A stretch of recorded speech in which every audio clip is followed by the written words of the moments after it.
అంటే జగన్మోహన్ రెడ్డి గారి విధంగా దాడి జరిగిన వాళ్ళ దగ్గరికి ఒక పాదయాత్ర చేస్తూ ఎళ్లి ప్రజల్ని ఎమోషనలైజ్ చేస్తున్నారు. అటువంటి రాజకీయాలు చేస్తున్నారాయన.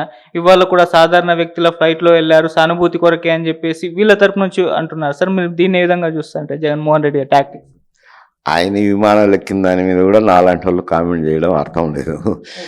ఎందుకంటే ఆయన ముఖ్యమంత్రిగా ఉన్నప్పుడు అది వేరు సమస్య. ఆయన భద్రత, ఆయన సమస్య, ప్రత్యేక విమానాలు, ప్రభుత్వం ఖర్చు ఉంటుంది.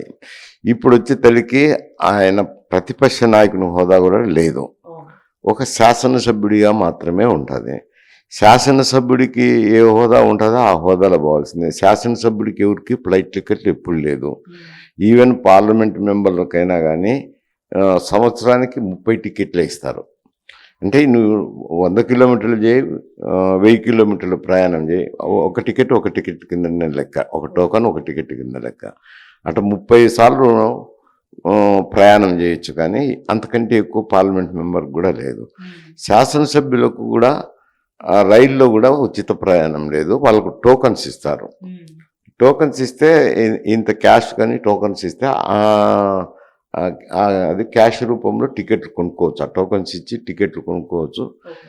మామూలుగా రిజర్వేషన్ చేసుకుని రిజర్వేషన్లో పోవాలి. ఈక్యూ కూడా ఉండదు వాళ్ళకు. ఎమ్మెల్యేలకు ఈక్యూ కూడా ఉండదు. అది బస్సుల్లో అయితే, ఆర్టీసీ బస్సులో అయితే ఎమ్మెల్యే సీట్లన్నీ రిజర్వ్ చేసింటారు. ఆ సీట్లలో ఎవరు కూర్చోకూడదు. ఎమ్మెల్యే వస్తే ఎమ్మెల్యేకే కేటాయించాలా. కానీ రైల్లో వాళ్ళకు ఉండదు, శాసనసభ్యులకు ఉండదు, విమానాలలో ఉండదు.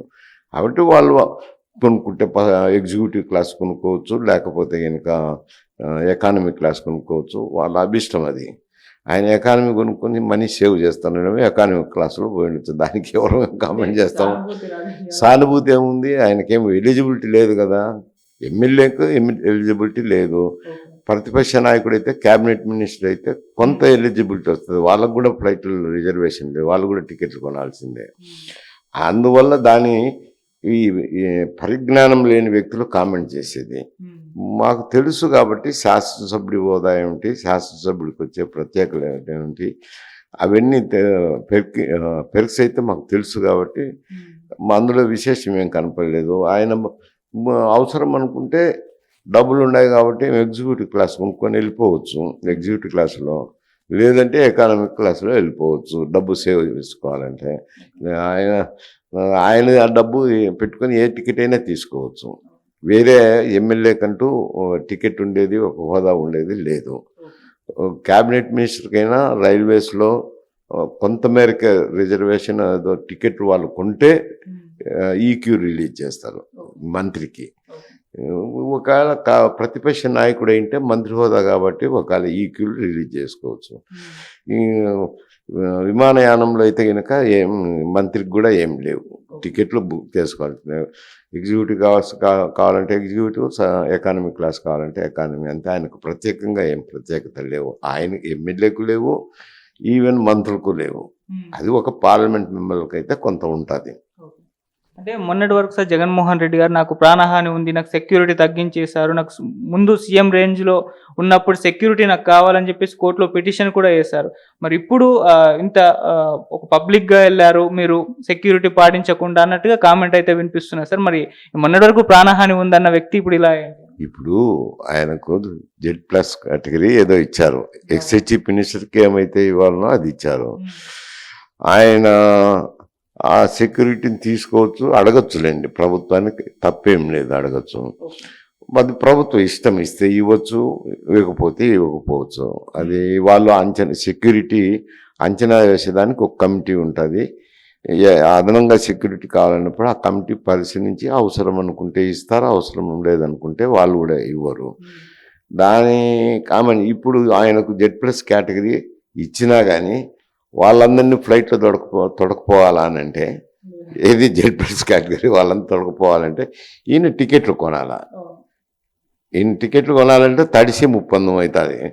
కాబట్టి ఏదో ఫ్లైట్ ఎక్కించిందన్న ఎయిర్పోర్ట్ వరకు పోయింటారు, ఫ్లైట్ ఎక్కిపోతారు, అక్కడ వాళ్ళు రిసీవ్ చేసుకుంటారు. దిగే చోట వచ్చి ఆ ప్రోటోకాల్ ప్రకారం ఏదో రిసీవ్ చేసుకుంటారు. ఎందుకు ప్రోటోకాల్ లేదు కదా. అతను శాసనసభ్యుడేమి ఎందుకు ఊహించుకొని గతాన్ని ఎప్పుడో హోంమంత్రిగా ఉన్నప్పుడు నాకు ఎస్కార్ట్ ఉన్నది, పైలట్ ఉన్నారు.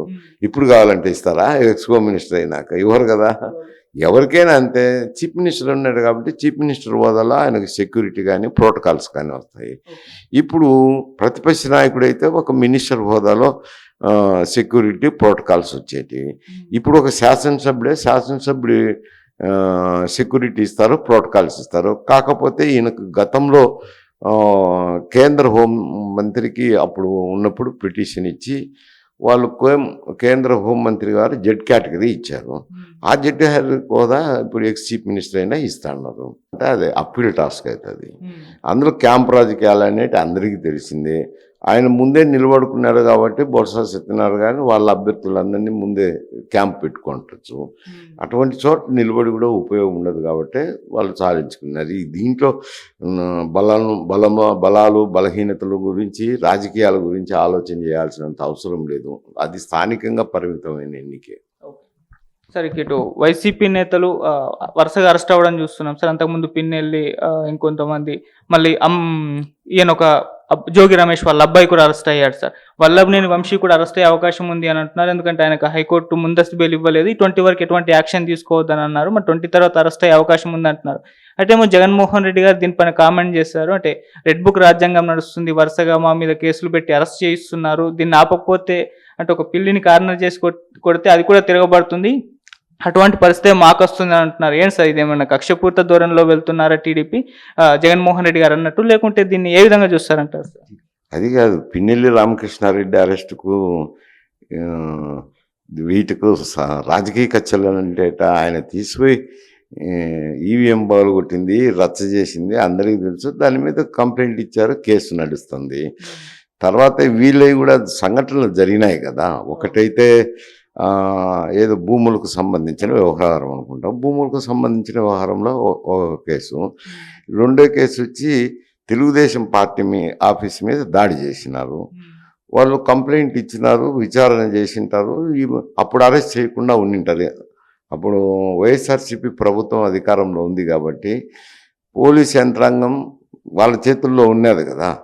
ఉండినప్పుడు అప్పుడు అరెస్ట్ చేయకుండా ఉండింటారు. ఇప్పుడు అధికారం మార్పిడి జరిగింది కాబట్టి చర్యలు తీసుకోవాల్సిందే కదా, తీసుకుంటారు. దాన్ని కక్షపూరితం అంటే ఎట్టయితుంది? తెలుగుదేశం పార్టీ ఆఫీస్ మీద దాడి జరిగింది అయితే అందరికీ బహిర్గతమే కదా. ఆఫీస్ మీద దాడి చేసి ఇప్పుడు అరెస్ట్ చేస్తే కనుక కక్షపూరితం అనేది అర్థం పర్థం లేని వ్యవహారము. కేసులను తప్పుదో పట్టించడానికి ప్రయత్నం. ఇటువంటి విషయాల్లో కొంచెం విచక్షణతో మాట్లాడాల్సింది ఉంటుంది. విచక్షణ కోల్పోయి కక్షపూరితం అని ప్రతిదానికి ఆపాదించితే ఎట్టయితుంది? రాజకీయాలు ఉండో ఇంకోటి ఉండో కక్షపూరితంగా వ్యవహరించినారు, రెడ్ బుక్కులు భూ బుక్కులు అని అంటే కనుక అర్థం ఉంటుంది. కానీ వాళ్ళ పార్టీ ఆఫీస్ మీద దండయాత్ర చేసి ఫర్నిచరు అవి ఇవి ధ్వంసం చేసింది పత్రికల్లో కూడా చూసినాం కదా. కేసు వాళ్ళు ఇచ్చినారు, ఎఫ్ఐఆర్ కంప్లైంట్ ఇచ్చినా కూడా కేసు ప్రభుత్వం ఉన్నది కాబట్టి చర్యలు తీసుకోలేదు.